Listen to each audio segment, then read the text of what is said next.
친구, 다윗과 요나단의 언약. 오늘 시즌 3의 G23 그룹 네 번째 묵상에 함께 섭니다. 부부와 부모, 형제 자매의 자리를 지나 이제 혈연을 떠난 첫 관계, 친구의 자리에 함께 섭니다. 두 영혼이 한 옷을 나누어 입듯 의지로 묶이는 자발적 우정의 신비를 함께 묵상합니다. 사무엘상의 한 줄이 친구 관계의 가장 깊은 결을 우리에게 보여줍니다.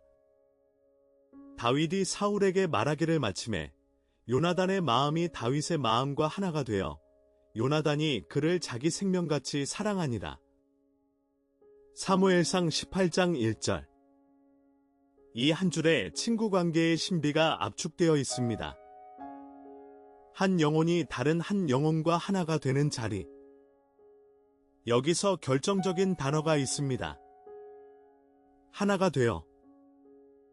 이것은 부부의 한 몸과 다른 결의 하나입니다. 두 인격이 결혼이라는 사건 없이도 영혼의 깊은 결로 묶이는 자리. 혈연도 아니고, 같은 가정에서 자란 것도 아니고, 환경이 그들을 묶은 것도 아닙니다. 한 영혼이 다른 한 영혼을 만나서 그 만남 자체로부터 자라난 한결의 결속. 이것이 친구 관계의 신학적 무게입니다. 오늘 우리는 그 신비 앞에 함께 섭니다. 다윗과 요나단의 한 옷을 나누어 입은 풍경을 따라가면서 친구라는 한 단어가 가지는 깊이를 함께 발견해 봅니다. 잠언의 한 구절이 친구와 형제의 결을 나란히 놓습니다. 친구는 사랑이 끊이지 아니하고 형제는 위급한 때를 위하여 낳느니라. 잠언 17장 17절. 여기서 결정적인 한 비교가 있습니다. 형제는 출생의 자리에서 주어지지만 친구는 선택의 자리에서 만들어집니다. 혈연이 우리에게 형제를 줄 때 우리에게는 그 형제를 선택할 자유가 없습니다. 그러나 친구는 다릅니다. 친구는 한 영혼이 다른 한 영혼을 향해 의지로 다가가는 자리에서 자라납니다. 이것이 친구 관계의 첫 결입니다. 혈연 너머의 첫 관계. 한 인격이 처음으로 자기 의지로 선택하는 한결의 사랑입니다. 그리고 이 한결이 가지는 무게는 결코 가볍지 않습니다. 출생으로 주어지지 않은 사랑이기에 한 영혼이 자기 의지로 선택한 그 사랑은 한 분의 사랑에 또 다른 한결을 비춥니다. 한 분도 우리를 의지로 선택하셨기에. 그러므로 친구 관계는 인간 관계 안에서 가장 자발적이고 동시에 가장 신학적으로 깊은 자리 가운데 하나입니다. 친구 관계에는 두 결이 함께 있습니다. 한쪽은 환경적 친구입니다. 같은 학교, 같은 직장, 같은 자리에서 만난 친구. 이 친구의 결은 환경이 만들어준 결입니다. 환경이 바뀌면 자연스럽게 멀어지고 함께 있는 동안만 친구로 남습니다. 관계의 결이 표면에 머무릅니다. 이것이 나쁜 것은 아닙니다. 우리 대부분의 친구 관계는 이 결에서 시작됩니다. 그러나 만약 모든 친구가 이 결로만 머문다면 우리의 우정은 결국 시간이 지나면서 차례차례 멀어지게 됩니다. 다른 한쪽은 언약적 친구입니다. 환경을 넘어 의지로 묶인 친구. 환경이 바뀌어도 끊어지지 않고 물리적 거리가 멀어도 한결로 흐르는 자리. 관계의 결이 영혼에 닿습니다. 다윗과 요나단의 우정이 이 결입니다. 한 분이 우리 안에 한두 사람의 언약적 친구를 두실 때 그 한두 사람이 우리의 평생의 자리를 함께 흐르게 됩니다. 환경적 친구는 자연스럽게 자라지만 언약적 친구는 의지의 결단으로 자랍니다. 사무엘상의 그 한 줄을 한번 더 천천히 들여다봅시다. 요나단의 마음이 다윗의 마음과 하나가 되어 요나단이 그를 자기 생명같이 사랑하니라. 사무엘상 18장 1절. 이 한 줄에 우정의 결정적인 한 자리가 있습니다. 두 마음이 하나가 되는 자리. 여기서 결정적인 신학적 한 가지가 있습니다.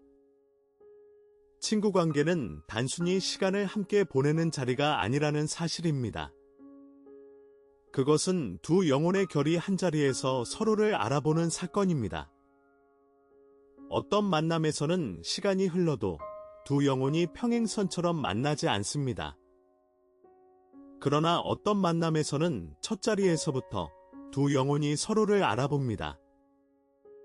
그것이 신비입니다. 다윗이 사울 앞에서 한마디를 마치는 그 순간 요나단의 마음이 다윗의 마음을 알아보았습니다. 이것은 두 사람이 만들어낸 일이라기보다 한 분이 그 만남의 자리에 미리 준비해 두신 한결의 발견입니다. 한 분의 손이 두 영혼을 한 자리에 두실 때 그 두 영혼이 서로를 알아보는 자리. 이것이 언약적 친구가 자라기 시작하는 가장 첫 자리입니다. 두 영혼이 하나가 된 다음에 한 풍경이 자연스럽게 따라옵니다. 요나단이 자기가 입었던 겉옷을 벗어 다윗에게 주었고 자기의 군복과 칼과 활과 띠도 그리하였더라. 사무엘상 18장 4절. 이 풍경은 단순한 선물의 자리가 아닙니다. 여기서 결정적인 한 가지가 있습니다. 요나단은 왕세자였습니다. 왕세자의 겉옷은 단순한 옷이 아닙니다. 그것은 그의 신분과 자리의 상징입니다. 요나단이 자기 겉옷을 다윗에게 내어 주었다는 것은 그가 자기 자리를 한 친구에게 양보했다는 무거운 표시입니다. 그리고 그것뿐 아니라 군복과 칼과 활과 띠까지. 이것은 자기를 다 내어주는 자리의 풍경입니다. 친구는 자기 자리를 내어 줄 아는 자리에서 자라납니다. 내 자리를 한 자리 양보하지 못하는 사이에서는 결코 깊은 우정이 자랄 수 없습니다. 한 친구가 더 빛나는 자리에 서는 것을 함께 기뻐할 수 있을 때 두 영혼이 한결로 흐르기 시작합니다. 이것이 환경적 친구를 넘어 언약적 친구로 자라는 가장 결정적인 한 자리입니다. 다윗과 요나단의 우정에서 자란 세 결을 정리해봅니다. 첫째 결은 자기 자리를 내어 줌입니다. 왕세자 요나단이 다윗에게 자기 겉옷을 내어준 결입니다. 친구는 자기 자리를 양보하는 자리입니다. 친구의 성취와 빛남을 함께 기뻐하고 내가 한 자리 양보해야 할 때 자연스럽게 양보하는 결, 이 결이 없는 우정은 결국 비교의 자리에서 흔들립니다. 둘째 결은 위기에서 한결로 섬입니다. 사울의 진노가 다윗에게 향했을 때 요나단은 아버지의 편이 아니라 친구의 편에 섰습니다. 이것은 결코 쉬운 결단이 아니었습니다. 왕세자의 자리에서 아버지의 노여움을 사면서까지 친구의 편에 섰다는 것은 친구 관계의 가장 깊은 자리에서만 가능한 결단입니다. 친구는 위기에서 가장 또렷해집니다. 셋째 결은 이별 후에도 이어진 결입니다. 요나단이 전쟁터에서 죽은 후에도 다윗은 그 약속을 잊지 않고 요나단의 아들 무비보셋을 돌보았습니다. 우정은 한 사람의 죽음으로도 끊어지지 않습니다. 한 영혼이 다른 영혼에게 한결로 약속한 것은 한쪽이 떠난 자리에서도 그 약속이 이어집니다. 이 세 결이 함께 살아있을 때 친구 관계는 가장 깊은 자리에 이릅니다. 이 권의 핵심 한 줄을 한 번 더 함께 새깁니다. 요나단이 그를 자기 생명같이 사랑하니라. 사무엘상 18장 1절. 이 한 줄에 우정의 가장 깊은 결이 있습니다. 자기 생명같이 사랑함. 이 표현은 단순한 호감의 표현이 결코 아닙니다. 그것은 한 영혼이 다른 한 영혼을 자기 생명만큼 귀하게 여기는 자리의 표현입니다. 친구의 생명이 내 생명만큼 귀하다는 것은 친구의 기쁨이 내 기쁨이고 친구의 슬픔이 내 슬픔이고 친구의 위기가 내 위기인 자리입니다. 이것은 사랑의 가장 깊은 결 가운데 하나이며 동시에 가장 드문 결이기도 합니다. 대부분의 우정은 이 자리에 이르지 못합니다. 그러나 한 분이 우리에게 한두 사람의 언약적 친구를 주실 때 그 한 사람의 자리에서 우리는 자기 생명같이 사랑함의 결을 배우게 됩니다. 그리고 이 결은 결국 한 분의 사랑을 우리에게 가르치는 한 가르침이기도 합니다. 한 분은 우리를 위해 친히 자기 생명을 내어 주셨기에 친구의 자리에서 자기 생명같이 사랑함의 결을 배운 영혼은 한 분의 사랑의 깊이를 한결 더 잘 알게 됩니다. 잠언의 한 구절이 진짜 친구의 한 표시를 우리에게 가르칩니다.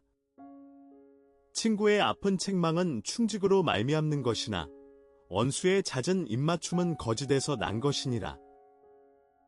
잠언 27장 6절. 여기서 결정적인 두 표현이 있습니다. 친구의 아픈 책망, 그리고 원수의 잦은 입맞춤. 이 두 표현이 우리에게 친구의 결을 분별하는 한가위를 줍니다. 진짜 친구는 때로 아픈 책망의 말을 합니다. 그 말이 그 자리에서 아플 수 있지만 그 말의 뿌리에는 충직, 곧 한결의 진실한 사랑이 있습니다. 반대로 원수는 잦은 입맞춤을 할 수 있습니다.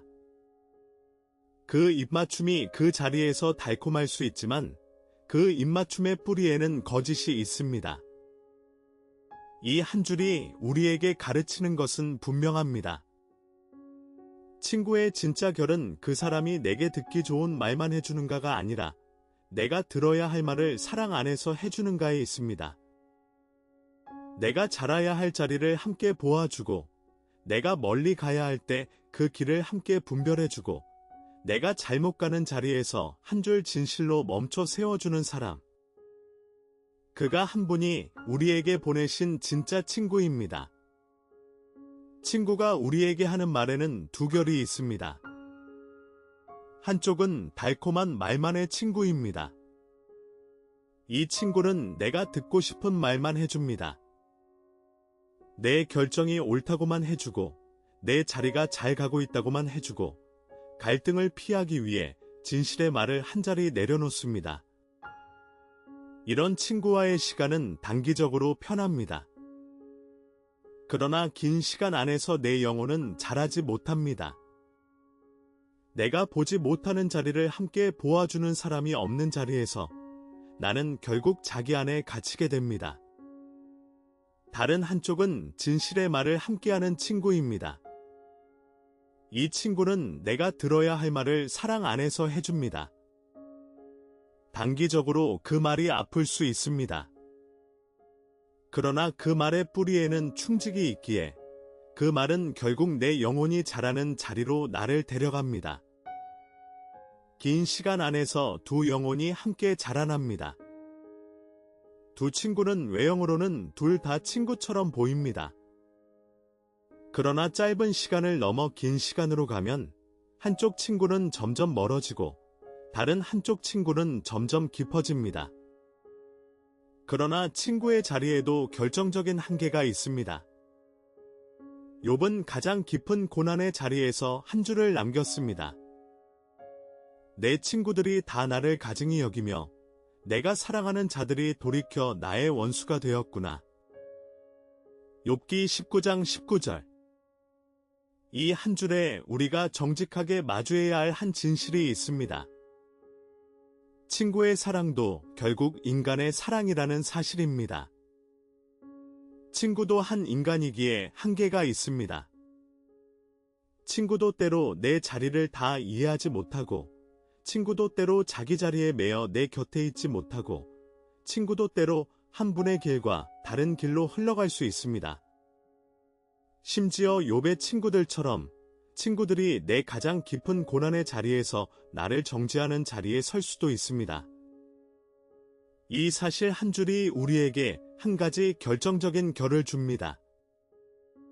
친구를 신격화하지 말아야 한다는 결입니다. 한 친구의 자리가 한 분의 자리를 대신할 수는 없습니다. 친구의 사랑은 한 분의 사랑을 비추는 한 작은 거울이지만 그 거울은 결코 빛 자체가 아닙니다. 이 정직한 인식이 친구 관계를 더 건강한 자리에 두게 합니다. 친구 관계를 매일 짜는 세 자리를 함께 봅니다. 첫째 자리는 시간을 내어주는 자리입니다. 바쁜 일상에서 한 시간을 한 친구를 위해 비우는 자리. 우정은 추상이 아니라 시간 위에 자랍니다. 한 시간의 만남이 한결의 우정을 한결 더 단단하게 짭니다. 시간을 내어주지 못하는 우정은 결국 멀어집니다. 둘째 자리는 진실을 말해주는 자리입니다. 달콤한 말 대신 사랑 안에서 진실을 말해주는 자리. 친구가 잘못 가는 자리에서, 친구가 자기 자리를 못 보는 자리에서 한 줄의 사랑 안에 진실을 말해주는 결, 이것이 진짜 친구의 한 표시입니다. 그러나 이 자리는 매우 어렵습니다. 관계가 흔들릴 수 있는 위험을 감수하면서도 진실을 말해주는 결단이 필요하기 때문입니다. 셋째 자리는 위기에 함께 서는 자리입니다. 친구의 위기 때 그 자리에 함께 서는 결, 다른 친구들이 다 떠나는 자리에서도 그 곁에 머무는 결, 우정은 평소의 자리보다 위기의 자리에서 가장 또렷해집니다. 세 자리가 함께 살아있을 때 환경적 친구가 언약적 친구로 자라납니다. 마지막으로 한 가지 더 깊은 결을 함께 새깁니다. 예수님께서는 십자가를 앞두고 제자들에게 한 줄을 남기셨습니다. 이제부터는 너희를 종이라 하지 아니하리니 종은 주인이 하는 것을 알지 못함이라. 너희를 친구라 하였노니 내가 내 아버지께 들은 것을 다 너희에게 알게 하였음이라. 요한복음 15장 15절. 이 한 줄에 결정적인 한 가지가 있습니다. 그리스도께서 우리를 친구라 부르셨다는 사실입니다. 이것은 결코 가벼운 말씀이 아닙니다. 그것은 우주의 한 분이 한 사람을 향해 한결의 친구 관계를 열어주셨다는 사실입니다. 그리고 그 친구 관계의 표시로 한 가지를 드러내셨습니다. 내가 내 아버지께 들은 것을 다 너희에게 알게 하였습니다. 친구는 자기 안에 깊은 자리를 함께 나누는 자리입니다. 그리스도께서 한 분 아버지께 들은 모든 것을 우리에게 알게 하셨다는 것은 그가 우리를 가장 깊은 친구의 자리에 두셨다는 표시입니다. 이 친구의 자리가 우리에게 두 가지를 가르칩니다. 첫째, 우리에게는 결코 끊어지지 않는 한 친구가 늘 함께 계시다는 사실입니다. 둘째, 그 친구의 결을 따라 우리도 다른 사람들에게 친구의 자리에 서야 한다는 사실입니다. 그리스도의 우정이 우리 모든 우정의 원천이며 모형입니다. 여기서 잠시 우리가 선 자리를 함께 봅니다. 시즌 3의 5주째, 12관계의 매트릭스. 오늘 우리는 G23 그룹의 네 번째 자리. 인간과 인간 사이, 혈연 넘어 의지로 묶이는 첫 관계의 자리에 함께 섰습니다. 다음 자리는 친밀권을 떠나 외연으로 이웃의 자리로 흘러갑니다. 오늘 우리는 친구의 자리, 다윗과 요나단의 언약을 함께 묵상했습니다. 두 영혼이 한 옷을 나누어 입듯 의지로 묶이는 우정의 신비, 친구의 아픈 책망이 충직에서 나오는 진짜 우정의 결, 그리고 그리스도께서 우리를 친구라 부르셨다는 결정적 한 줄을 함께 새겼습니다. 이 신비를 한 줄로 새깁니다. 두 영혼이 한 옷을 나누어 입듯 오늘도 한 친구의 자리를 다시 짭니다. 예수님의 한 줄로 마칩니다. 내가 너희를 친구라 하였노니 내가 내 아버지께 들은 것을 다 너희에게 알게 하였음이라. 요한복음 15장 15절. 다음 회에는 친밀권을 떠나 외연으로 이웃의 자리를 함께 묵상합니다. 선한 사마리아인의 원리. 우주나 채널을 구독하시고 다음 시간에 다시 만나기를 기도합니다. 주님의 크신 평안이 여러분의 모든 자리 위에 함께 하시기를 축복합니다.